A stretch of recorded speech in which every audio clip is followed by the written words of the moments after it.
Hello अस्सलाम वालेकुम students, hope आप ठीक होंगे। तो हमने लास्ट लेक्चर में लेक्चर नंबर 3 में हमने मोलैरिटी कंप्लीट किया था, ठीक है। आई होप आपने वो वीडियो देखा होगा और आपको वो समझ में भी आया होगा। तो आज हम चलते हैं नेक्स्ट कंसंट्रेशन टर्म पे, जिसका नाम है मोलैलिटी। तो next we will discuss about the molarity. This is molality. Molality तो ये बहुत इंपॉर्टेंट है। जिस तरह हमने कल मोलैरिटी पढ़ा था, तो आज हम पढ़ेंगे मोलैलिटी।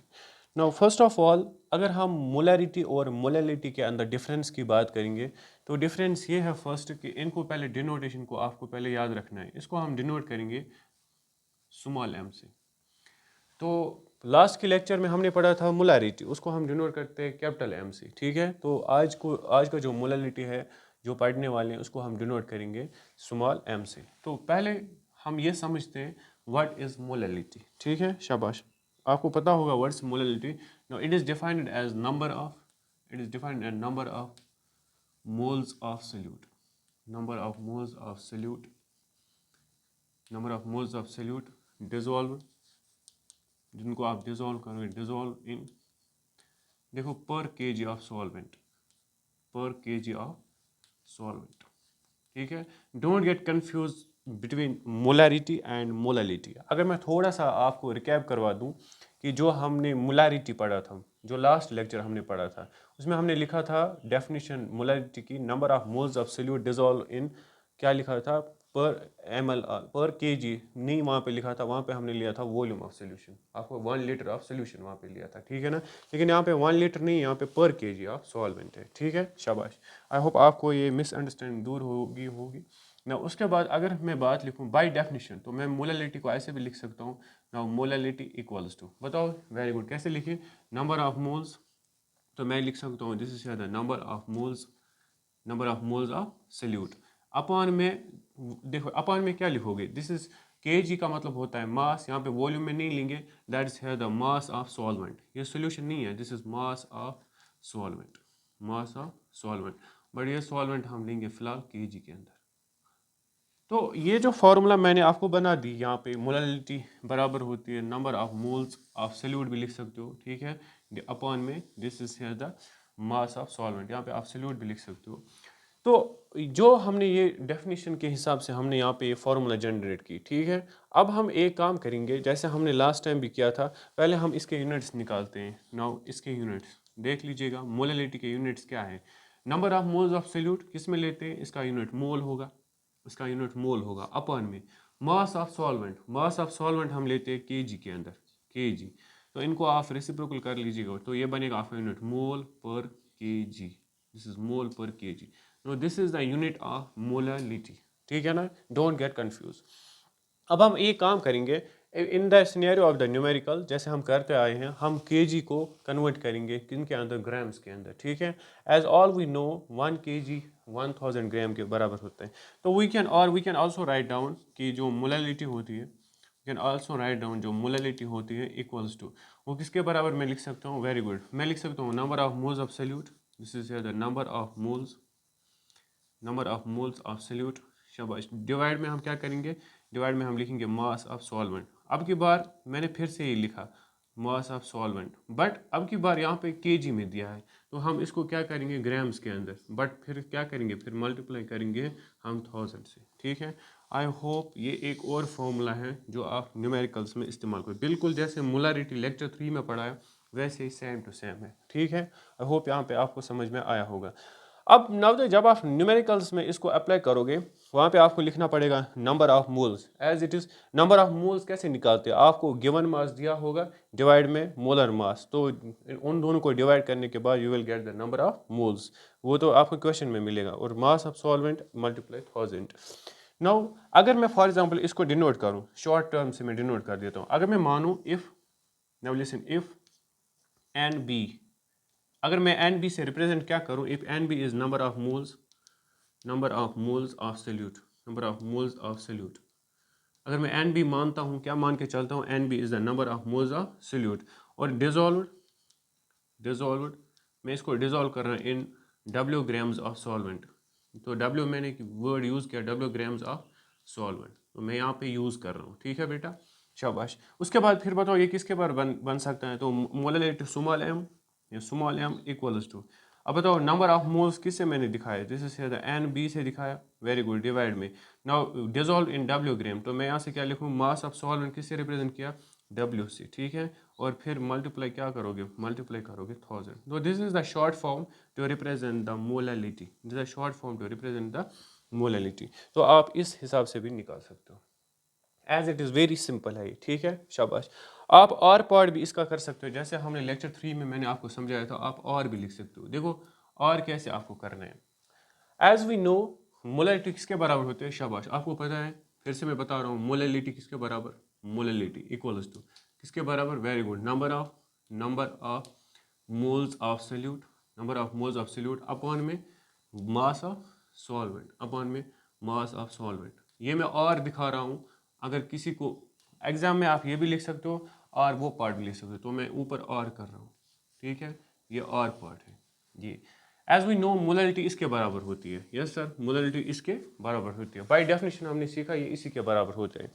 अब वी नो, उसके बाद मुझे ये भी पता है, मुझे क्या पता है सर, वी नो, मैं थोड़ा एक्सपेंडेड फॉर्म दिखाऊंगा जो आप न्यूमेरिकल्स में यूज़ करोगे। वी नो हमें क्या पता है, नंबर ऑफ मोल्स किसके बराबर होते हैं, शाबाश, नंबर ऑफ मोल्स, मुझे बताओ नंबर ऑफ मोल्स किसके बराबर, सर नंबर ऑफ मोल्स होता है given mass, this is mass of solute, वही होता है गिवन मास, डिवाइड में क्या करते हो, डिवाइड में मोलर मास, डिवाइड में मोलर मास, या सर ये इसी के बराबर होता है।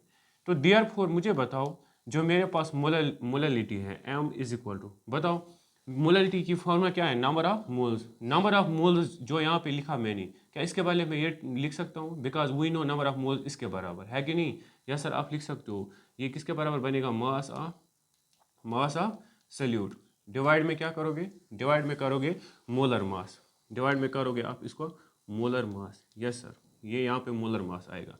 अब बताओ उसके बाद बचता क्या है, उस नंबर ऑफ मोल्स के पहले आपने ये इतना लिखा, उसके बाद क्या है, मास ऑफ सॉल्वेंट, इसको आप रेसिप्रोकल कर सकते हो, दिस इज यहाँ पे रेसिप्रोकल 1 डिवाइड बाई क्या है, mass of solvent, this is mass, मैं शॉर्ट में लिख रहा हूँ MOS, मास ऑफ सॉल्वेंट, जगह नहीं है यहाँ पे, this is mass of solvent, ठीक है।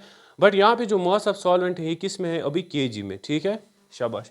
अब अगर मैं, शाबाश, ये आप देख लेना, अपनी समझ होगा ना। अब बताओ देयरफॉर मैं मोलैलिटी किस तरह से लिख सकता हूँ, molality is equal to mass of solute, yes sir, mass of solute, mass of solute, divide में क्या है, मोलर मास, डिवाइड में है molar mass, yes sir, molar mass, multiply, अगर मैं इसको मास ऑफ सॉल्वेंट को चेंज करूं किसके अंदर, मास ऑफ सॉल्वेंट को मैं चेंज करूं, यहाँ पे केजी में था, मैं किस में चेंज करूं, ग्राम्स में, फिर यहाँ पे मल्टीप्लाई 1000, तो 1 को जब मल्टीप्लाई 1000 होगा तो वो तो 1000 ही आएगा, अपर में क्या आएगा, मास of solvent, mass of solvent, but अब की बात केजी में कि ग्राम्स में, अब की बात ग्राम्स में आएगा, ठीक है।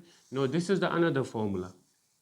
अब सर आपने दो फार्मूला हमें समझाई, एक ये वाली फार्मूला, एक ये वाली फार्मूला, इसमें और इसमें डिफरेंस क्या है सर, इसमें ये डिफरेंस है, यहाँ पे आपको नंबर ऑफ मोल्स लिखा है, यहाँ पे आपको number of moles expanded form में लिखा है, नंबर ऑफ मोल्स बराबर होते हैं मास of solute divide by molar mass, फिर मास ऑफ सॉल्वेंट इधर ही है, मास ऑफ सॉल्वेंट मल्टीप्लाई 1000, मतलब जब आप न्यूमेरिकल्स करोगे यहाँ पे जो नंबर ऑफ मोल्स आपको दिए होंगे, ठीक है, इसको फिर आपको अलग से पहले निकालने पड़ेंगे नंबर ऑफ मोल्स, ठीक है, तब आपको यहाँ पे वैल्यू डालनी पड़ेगी, ठीक है। बट अगर आप ये वाला, यहाँ पे आपको नंबर ऑफ मोल्स अलग से नहीं निकालना, यहाँ पे आपको ये वाला, यहाँ पे मास ऑफ सॉल्यूट लिखना है, यहाँ पे मोलर मास लिखना है सॉल्यूट का, यहाँ पे 1000 divide by mass of solvent, तो इस तरह से। तो मैं थोड़ा सा रिपीट कर लेता हूँ, मोलैलिटी हमें किसके बराबर होता है, number of moles of solute dissolve in पर केजी ऑफ सॉल्वेंट, ये बात आप याद रखो। उसके बाद बाय फार्मूला, बाय डेफिनेशन से मैंने आपको ये फार्मूला बनाई, मोलैलिटी बराबर होती है number of moles of solute divide by mass of solvent. पहले मैंने यूनिट्स निकाली मोलैलिटी के, number of moles of solute का यूनिट मोल है, मास ऑफ सॉल्वेंट केजी में हम लेते हैं, और उसके बाद मोल तो मोल ही है, केजी ऊपर, दैट्स पर केजी, ठीक सर, शाबाश। अब आप केजी को कन्वर्ट कर सकते हो ग्राम्स के अंदर भी, ठीक है, तो मैंने कुछ नहीं किया, मोलैलिटी ऐसे ही रहने दिया, नंबर ऑफ मोल्स ऐसे ही, उसके बाद मास ऑफ सॉल्वेंट ऐसे ही, अब जब ग्राम्स के अंदर तब मल्टीप्लाई क्या आएगा, 1000, ठीक। नाउ इसको मैं शॉर्ट फार्मूला से रिप्रेजेंट कर रहा हूँ, शॉर्ट फॉर्म मैंने क्या किया, नंबर ऑफ मोल्स को मैंने रिप्रेजेंट किया NB से, NEB is a number of moles, mass of solvent को मैंने रिप्रेजेंट किया W से, उसके बाद 1000, it is the short form of this equation, okay, शाबाश। और पार्ट भी कर सकते हो आप, और पार्ट में क्या मैंने समझाया, as by definition we know molarity बराबर है number of moles of solute divide में mass of solvent, but we know हमें 11th में पढ़ा है मोल कंसेप्ट में नंबर ऑफ मोल्स कैसे निकालते हैं, गिवन मास ऑफ या मास ऑफ सॉल्वेंट डिवाइड में मोलर मास। तो मैं नंबर ऑफ मोल्स के पहले ये वैल्यू पुट कर सकता हूँ मास ऑफ सोल्यूट डिवाइड में मोलर मास, उसके बाद आपका क्या बचता है डिवाइड में मास ऑफ सॉल्वेंट, इसको आप इसको ऊपर भेज दो तो ये 1 बाई डिवाइड में क्या बनेगा 1 डिवाइड में मास ऑफ सॉल्वेंट। अब यहाँ पे मास ऑफ सॉल्वेंट केजी में था, समझ में आ रहा है, यहाँ पे ये क्या था ये केजी में, अगर आप इसको ग्राम्स में करोगे तो आपको मल्टीप्लाई क्या करना पड़ेगा 1000 है कि नहीं, तो ये बनेगा मास ऑफ सोल्यूट अपॉन में क्या है मोलर मास और यहाँ पे 1000 है क्योंकि यहाँ पे मल्टीप्लाई करोगे 1000 this is the mass of solute. ठीक है, ठीक सॉल्वेंट मास ऑफ सॉल्वेंट। अब आई होप कि आपको ये समझ में आया होगा। तो दिस इज़ बेसिक, जैसे मैंने कल लेक्चर 3 पढ़ाया वैसे ये वाला लेक्चर है बराबर है, बस आपको याद करना वहाँ पे पर लीटर था, यहाँ पे पर केजी ऑफ सॉल्वेंट है। ठीक शाबाश। उसके बाद मैं इसको इरेज करता हूँ, आगे चलते हैं।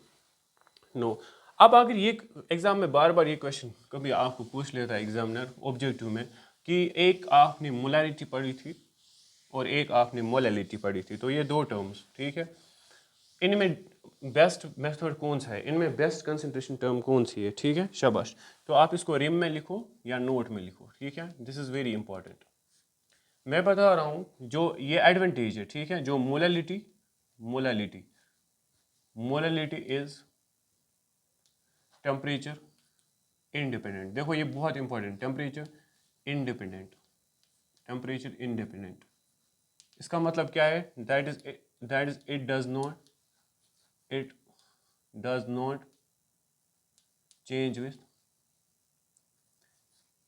टेम्परेचर, मतलब मोलैलिटी वो कंसंट्रेशन टर्म है जो टेम्परेचर के साथ चेंज नहीं होती है। बट जो लेक्चर 3 में आपने मोलैरिटी पढ़ा था, मोलैरिटी वो क्या होती है टेम्परेचर के साथ चेंज, लेकिन ये मोलैलिटी टेम्परेचर के साथ चेंज नहीं होती है, that's why it is temperature independent, temperature दे दो लेकिन मोलैलिटी में कंसंट्रेशन आपकी चेंज नहीं होगी। क्यों नहीं साथ, क्योंकि अगर आप यहाँ से ध्यान से देखोगे मोलैलिटी किसके बराबर, number of moles of solute divide by mass of solvent. कल क्या था यहाँ पे लेक्चर में, कल यहाँ पे था volume of solution, because volume temperature से वॉल्यूम हो सकता था इंक्रीज, यहाँ हो सकता था डिक्रीज, एक्सपेंड हो सकता है, यहाँ कंप्रेस हो सकता है, लेकिन यहाँ पे मास ऑफ सॉल्वेंट, सॉल्वेंट का मास हमेशा यही रहेगा। लाइक अगर आप सॉल्वेंट लोगे वाटर, वाटर का मास होता है, अगर मास की बात करोगे फॉर एग्जांपल 18 ले लो, 20 ले लो, 30 ले लो, कोई भी ले लो, अब उसका मास तो फिक्स ही रहेगा, उसका मास चेंज नहीं होगा, क्योंकि वॉल्यूम चेंज हो सकता है लेकिन मास किसी का चेंज नहीं हो सकता है, ये आपने पढ़ा होगा, ठीक है, वेरी गुड, दैट्स व्हाई। अब कौन सी टर्म आपकी बहुत ज़्यादा इंपॉर्टेंट, कौन सा मेथड बहुत इंपॉर्टेंट है, क्या आप मोलैरिटी अब बेस्ट मेथड है कि मोलैलिटी बेस्ट मेथड है, मोलैलिटी बेस्ट मेथड है। क्यों ये मोलैलिटी बेस्ट मेथड है, बिकॉज ये टेम्परेचर के साथ चेंज नहीं होती है, ठीक है, दिस इज़ वेरी इंपॉर्टेंट, ये बात याद रखना। अब उसके बाद मैंने आपको कल बोला था उस लेक्चर में, आप देख लेना वो लेक्चर, उसके बाद मैंने यहाँ पे सपोज मैंने लिया था 1m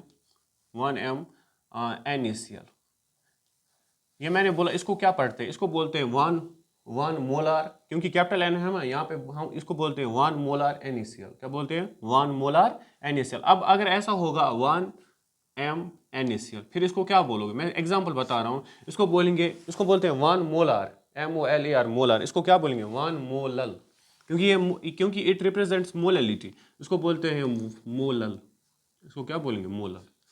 न्यूमेरिकल्स में आपको लिखा होता है ये 1 मोलार है, 2 मोलल है, ठीक है, ये बात याद रखना, ये बहुत इंपॉर्टेंट है।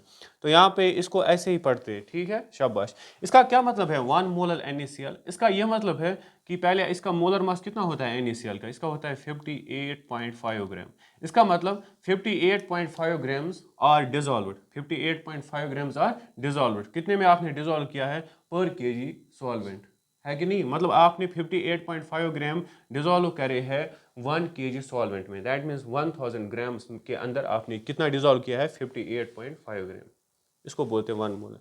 आई होप कि मोलैलिटी की डेफिनेशन, उसके बाद मैंने इसके यूनिट्स निकाले, उसके बाद मैंने एक नोट इंपॉर्टेंट नोट लिखा, ये बहुत इंपॉर्टेंट नोट है, ठीक है, ये मैंने आपको लिखवाया। अब चलते हैं, अब हम इसके न्यूमेरिकल्स करते हैं, ठीक है, चलो लिख लो इसको, आप स्क्रीनशॉट भी उठा सकते हो इसका। चलो अब देखिए न्यूमेरिकल्स कैसे कर लेते हैं इसके, ये बहुत इंपॉर्टेंट है, ये दो कंसंट्रेशन टर्म्स, और एग्जाम में भी आपको फ्रीक्वेंटली पूछा जाएगा बोर्ड में। चलिए, तो तैयार हो आप क्या न्यूमेरिकल्स के लिए? Very good. चलो अब हम स्टार्ट करते हैं न्यूमेरिकल्स। देखो आराम से न्यूमेरिकल्स कर लें, बहुत सिंपल न्यूमेरिकल्स हैं। पहला आपका न्यूमेरिकल है, ये एनसीईआरटी से आ रहे न्यूमेरिकल्स है। Now calculate the molality, calculate the molality. आपको क्या निकालनी है? Calculate the molality of A solution, of A solution. Calculate the molality of A solution containing, कितना दिया है? Containing 20.7 gram, 20.7 gram of potassium carbonate, potassium carbonate K2CO3, this is potassium carbonate. ठीक है, और इसको कितना डिजोल्व किसमें किया गया? Now this is dissolved in 500 ml, dissolved in 500 ml of solution, of solution। ठीक है, इसमें आपको कुछ दिया है डेंसिटी, तो भाई साहब आपको यहाँ पे डेंसिटी दी गई है 1 ग्राम पर ml। बहुत ही सिंपल क्वेश्चन है। 500, देखो क्वेश्चन क्या है, बहुत सिंपल क्वेश्चन है। अब आप इस क्वेश्चन को पहले समझिएगा please. Now calculate the molality of solution, calculate the molality of solution. ठीक है, कंटेनिंग, लिसन, आपको कैलकुलेट मोलैलिटी एक सॉल्यूशन की निकालनी, कंटेनिंग इतना 20.7 ग्राम पोटेशियम कार्बोनेट का दिया है। ठीक है, शाबाश। और ये डिजोल्व किस में किया गया? डिजोल्व किया गया है 500 ml ऑफ सोल्यूशन के अंदर, और इसमें डेंसिटी दी है। क्यों दी है मैं पहले समझा देता हूँ। पहले अगर हम सोल्यूशन इसका निकालें, गिवन लिखिए क्या क्या दिया है। फिलहाल मुझे दिया है मास ऑफ सोल्यूट। आप बताओ कितना दिया है mass of solute? Mass of solute, solute कौन सा ऐड किया है इसने कंटेनिंग इतना, तो सोल्यूट ये दिया है K2CO3, इसका मास कितना दिया है? 20.7 ग्राम। ठीक है, ये इसका क्या दिया है? मास। अब उसके बाद हम पहले एक काम करते हैं, क्योंकि हमें पता है कि ये देखो ये इसकी फार्मूला है। फार्मूला मोलैलिटी किसके बराबर होता है? मोलैलिटी बराबर होता है मास ऑफ सोल्यूट डिवाइड में molar mass multiply 1000 divide by mass of solvent. तो हमें मोलर मास भी चाहिए। पहले लिखते हैं मोलर मास कैसे कैलकुलेट करेंगे। मोलर मास ऑफ किसका निकालना है? K2CO3। ठीक है, अब आप इसका मोलर मास कैलकुलेट करें। पोटेशियम का है 39 मल्टीप्लाई 2, तो मैंने यहाँ से कैलकुलेट करना है। अच्छा भाई आप भी ट्राई करो। वेरी गुड, तो ऑलमोस्ट इसका 138 आता है, तो you will also try 138 grams. ठीक है, शाबाश। अब ज़रा एक इम्पॉर्टेंट चीज़ सुनो, जो चाहे ये वाली फार्मूला लगा दो चाहे ये वाली फार्मूला लगाओ, मैंने पहले ही बोला ये शॉर्ट फार्मूला, ये एक्सपेंडेड फार्मूला है। इसमें नीचे दिया है mass of solvent. Yes sir, इसमें नीचे क्या दिया है? Mass of solvent. लेकिन यहाँ पे इसने मास ऑफ सॉल्वेंट नहीं दिया, यहाँ पे सोल्यूशन, यहाँ पे क्वेश्चन में क्या दिया है? 500 ml ऑफ सोल्यूशन। मतलब इसने क्वेश्चन दिया है लीटर्स में, क्योंकि ml दिया है ना, ml या लीटर्स है मिलीलीटर्स में, इसने वॉल्यूम दिया है। लेकिन आपको नीचे क्या चाहिए? मास।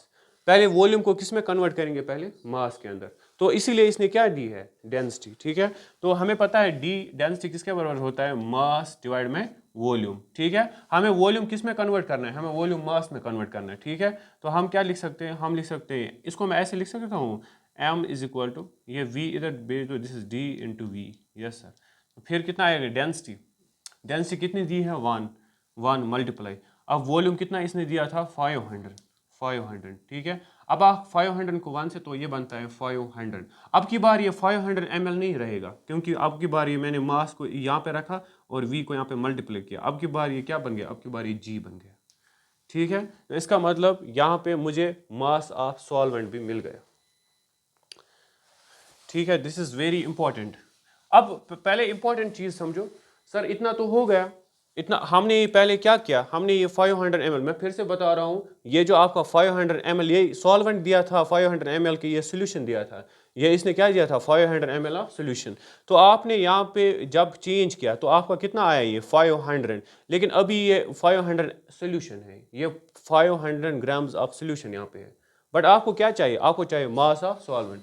जरा बताओ मास ऑफ सॉल्वेंट कैसे निकालोगे? सॉल्यूशन कंपोनेंट कितनी चीज़ों का बना होता है? This is the mass of solvent. ठीक है, मास ऑफ सॉल्वेंट में कितने कंपोनेंट्स होते हैं सर? 2 होते हैं। तो हम एक काम करेंगे, हम इसमें से वो माइनस करेंगे, हम इसमें से माइनस करेंगे। ठीक है, तो क्या माइनस करना है?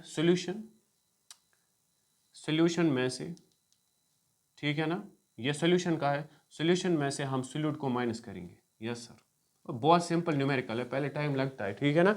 सोल्यूशन कितना टोटल, सोल्यूशन का टोटल कितना आता है, सोल्यूशन का इतना आता है 500, तो 500 इसमें सोल्यूट पहले बाहर निकालेंगे ना, सोल्यूशन में सोल्यूट कितना था 20.7 ग्राम, 20.7 ग्राम। तो हम चलो 500 को माइनस करो 20.7 कितना आएगा, शाबाश, इसको माइनस करो, ये आएगा 479.3, 479.3 ग्राम्स, ठीक है, शाबाश। मैं पहले समझा रहा हूँ इस न्यूमेरिकल को ताकि आप बागी करो। पहले मास ऑफ सोल्यूट कितना दिया था 20.7 ग्राम, उसके बाद मोलर मास मैंने K2CO3 को कितना निकाला 138। बट क्वेश्चन पढ़ो, क्वेश्चन में अब मुझे क्या निकालना था, मुझे वॉल्यूम चाहिए, बट कौन सा, मुझे यहाँ पे वॉल्यूम ऑफ नहीं चाहिए, मुझे यहाँ पे क्या चाहिए, मास ऑफ सॉल्वेंट। तो पहले मैं एक काम करूंगा, इसने दिया है वॉल्यूम में, तो वॉल्यूम मुझे पहले किस में चेंज करना है, मास में, ठीक है ना, पहले मैं मास में चेंज, तो इसीलिए इसने डेंसिटी दी है, तो डेंसिटी में चेंज करूंगा मास डिवाइड में वॉल्यूम। तो इसका मतलब मैं मास अपनी जगह रखूंगा और डेंसिटी अपनी जगह, वॉल्यूम इधर मल्टीप्लाई, तो यह बन गया 500। अब सर ये जो 500 बना ना, ये 500 सोल्यूशन बना, अभी 500 ग्राम ऑफ सोल्यूशन बनता है। बट हमें क्या चाहिए, यहाँ पे हम सोल्यूशन नहीं लगाना, यहाँ पे मास ऑफ सॉल्वेंट, इसका मतलब सोल्यूशन में पहले सोल्यूट को क्या निकालेंगे बाहर। तो ये जो आपका सोल्यूशन इतना बनता था नया, इसमें हमने क्या निकाला बाहर, ये क्या निकाला बाहर, सोल्यूट निकाला कि सॉल्वेंट, ये बाहर निकाला सोल्यूट, निकाला ना सोल्यूट। अगर आप सोल्यूशन से सोल्यूट को बाहर निकालोगे फिर वहाँ पे बचा क्या, फिर वहाँ पे आपको बचा सॉल्वेंट, तो ये रिमेनिंग सॉल्वेंट है, ठीक है, इतना समझ में आया, ये रिमेनिंग सॉल्वेंट है। क्योंकि जो आपका सोल्यूशन होता है, आपका सोल्यूशन वो किन चीज़ों से बना होता है, एक सॉल्वेंट का बना होता है प्लस और किसका बना होता है, सोल्यूट का। यहाँ पे डिवाइड में क्या लगाना है, मास ऑफ सॉल्वेंट, इसका मतलब सोल्यूशन से जब आप सोल्यूट को बाहर करोगे तब वहाँ पे बचेगा क्या, सॉल्वेंट बचेगा, सोल्यूट को बाहर करोगे क्या बचेगा, सॉल्वेंट बचेगा, बिल्कुल, ये बहुत इंपॉर्टेंट है। अब आप वैल्यूज दीजिए, मोलैलिटी इज इक्वल टू, शाबाश, वैल्यूज दीजिए, मोलैलिटी, मास ऑफ सोल्यूट कितना दिया था क्वेश्चन में, मास ऑफ सोल्यूट कितना दिया था क्वेश्चन में, वो दिया था आपको 20.7, यस सर, वो दिया था 2.7। उसके बाद फॉर्मूला देखो, मोलर मास कितना दिया है, मोलर मास दिया होगा 138, ये मैंने निकाल दिया। उसके बाद मल्टीप्लाई 1000 डिवाइड में। अब बताओ मास ऑफ सॉल्वेंट मैंने कितना निकाला, दैट इज 479.3, ठीक है ना। इसको फिर आप फर्दर क्या कीजिएगा, सिंप्लीफाई कीजिएगा। इतनी बात समझ में आई, दिस वाज सिंपल। आप अगर आपको ये समझ में नहीं आया, आप बार बार इसको देखो और अपनी जगह नोटबुक पे लिखो और रफ पे लिखो और ट्राई करो कि ये क्वेश्चन दिया क्या है। पहले सोचो क्वेश्चन में अगर इसने डायरेक्ट सॉल्वेंट दिया था क्या, अगर इसने 500 ml ऑफ सॉल्वेंट दिया था, फिर हमने तो ये चेंज किया था ग्राम्स में, लेकिन हमें फिर माइनस इसमें सोल्यूट नहीं करना था। लेकिन जब हमने चेंज किया, ये बन गया 500 ग्राम ऑफ, जब हमने चेंज किया डेंसिटी से, तो ये बन गया 500 ग्राम ऑफ सोल्यूशन। क्या बना था ये, 500 ग्राम ऑफ सोल्यूशन। फिर हमें यहाँ पे क्या लगाना था, मास ऑफ सॉल्वेंट, इसलिए हमने इसमें से सोल्यूट को क्या कर दिया, पहले बाहर किया, तो वहाँ पे सॉल्वेंट कितना बचता था 479। फिर हमने सारे वैल्यूज पुट किए अकॉर्डिंग टू दिस फॉर्मूला। समझ में आई बात, तो इसमें से ट्विस्ट था इस न्यूमेरिकल में, ठीक, शाबाश, लिखो। उसके बाद एक और न्यूमेरिकल में यहाँ पे करवा देता हूँ, सिंपल न्यूमेरिकल है ये, चलो आई होप, क्योंकि हम उतनी सिंपल न्यूमेरिकल भी नहीं करेंगे कि आपको फिर ये ईजी लगेगा, क्योंकि थोड़ा बेसिक से भी जाना पड़ता है पहले, उसके बाद कॉम्प्लेक्स से भी जाना पड़ता है, ठीक है जी। चलिए मैं एक और न्यूमेरिकल, तो ये NCERT से न्यूमेरिकल है, नाउ ध्यान दीजिएगा। नाउ क्वेश्चन ये है, हम 2.5 ग्राम, ये बहुत सिंपल है, आप जल्दी से कर लो इसको, 2.5 gram of ethanoic acid, what is ethanoic acid, CH3COOH, this is the ethanoic acid, जिसको एसिटिक एसिड बोलते हैं, इज डिसॉल्व्ड, ठीक है, इसको डिसॉल्व करना है इन 75 grams of, in 75 gram of, क्या दिया है 75 ग्राम ऑफ बेंजीन, तो आपको दिया है यहाँ पे बेंजीन, ठीक है। आपको क्या करना है, calculate the molality of solution, calculate the molality of solution, ठीक है बेटा। आपको यहाँ पे क्या निकालनी है, देखो क्वेश्चन पढ़ो, पहले क्वेश्चन समझो, अंडरस्टैंड करो लैंग्वेज क्वेश्चन की। 2.5 ग्राम ऑफ, क्या दिया है 2.5 ग्राम ऑफ इथेनोइक एसिड, मतलब ये सोल्यूट दिया होगा, कितना ग्राम दिया है 2.5, तो मास ऑफ सोल्यूट कितना आएगा 2.5, is dissolved in 75 gram of benzene, मतलब वहाँ पे जो दिया है ना, ये वहीं से दिया है ग्राम्स के अंदर, अब की बार ये ml में नहीं दिया है, ये कहाँ दिया है, वहीं पे ग्राम्स। इसका मतलब एक कंपोनेंट सीधे यहाँ पे सोल्यूट है और दूसरा कंपोनेंट यहाँ पे सॉल्वेंट है, यहाँ पे सोल्यूशन भी नहीं दिया है। तो calculate the molarity of solution. चलो जल्दी करो, टूट मारो इस पे, शाबाश शाबाश। अब देखो सोल्यूशन, पहले मैं लिखता हूँ mass of solute, very good, mass of solute कितना दिया है, मास ऑफ सोल्यूट सर जी वो दिया है इन्होंने 2.5 ग्राम्स, ठीक है जी, वेरी गुड। उसके बाद मास ऑफ सोल्यूट, ठीक है जी। उसके बाद मोलर मास को निकालना पड़ता है, क्योंकि फार्मूला हमें चाहती है कि मोलर मास भी हमें पता हो, तो जिससे ज़्यादा मोलर मास। अब इसका मोलर मास कैलकुलेट करें, सी का 12 है प्लस 3 प्लस 12 16 उसके बाद 1, तो ऑलमोस्ट ये 60 आता है, ठीक है। I hope you calculate first, question को भी गलत नहीं होने देंगे, शाबाश ट्राई करो। 60, हाँ जी ये 60 आता है, ठीक है, दिस इज 60, हो गया 60, वेरी गुड। उसके बाद क्या है, अब यहाँ पे तो सीधे दिया है मास ऑफ सॉल्वेंट, क्योंकि हमने क्या किया, ये इथेनोइक एसिड बेंजीन में डिजोल्व किया गया है। अब ये तो इसमें डिजोल्व जब करेंगे तो ये एक्ट करेगा सल्यूट, और जिसमें डिजोल्व हुआ होगा यहाँ पे एक्ट क्या हुआ है, solvent. Benzene is a non polar solvent. तो mass of solvent, mass of solvent कितना दिया है, mass of solvent means benzene, solvent यहाँ बेंजीन है, सोल्यूट यहाँ पे एसिटिक एसिड है, कितना दिया है 75 ग्राम। अब इसमें करने की क्या बात है, अब आप सीधे फार्मूला लगा दो। चलो फार्मूला क्या लगाओगे आप, मोलैरिटी कैसे निकालोगे, बहुत सिंपल है, तो निकाल दीजिए m इक्वल्स टू किसके बराबर होता है, mass of solute. Mass of solute कितना दिया है 2.5 अपॉन में मोलर मास कितना दिया है 60, हो गया। उसके बाद मल्टीप्लाई 1000 डिवाइड में मास ऑफ सॉल्वेंट कितना दिया है, दिस इज 75, ठीक है। बाकी आप इसको सॉल्व कीजिएगा, ठीक है। तो मैं वीडियो की लेंथ बढ़ाने नहीं चाहता हूँ कि वो वीडियो आपका लंबा हो, दैट्स वाई आप ये कैलकुलेट खुद कर सकते हो, ठीक है। तो आई होप कि आपको ये समझ में आया होगा, ये मोलैरिटी का लेक्चर बहुत सिंपल है, but exam point of view से बहुत बहुत ही ज़्यादा इम्पोर्टेंट है, ठीक है। कि उसके बाद जो भी आपकी, और प्लीज़ जो मैं वीडियो अब यहाँ पे भेजता हूँ आपके यूट्यूब, अपने यूट्यूब चैनल पे, तो प्लीज़ इन वीडियोस को आप अच्छी तरह से देखिए, ये बहुत इंपॉर्टेंट है। और जो मैं क्वेश्चंस बीच बीच में देता हूँ इनको प्लीज़ आप कोशिश करें सॉल्व करने की, ठीक है। इंशाल्लाह आप भरोसा रखें, मैं आपको हर टाइम साथ दूंगा, जो भी आपकी प्रॉब्लम्स होगी आप कमेंट बॉक्स में लिखिए, ठीक है। तो चलो अल्लाह हाफिज़, मिलते हैं नेक्स्ट वीडियो में।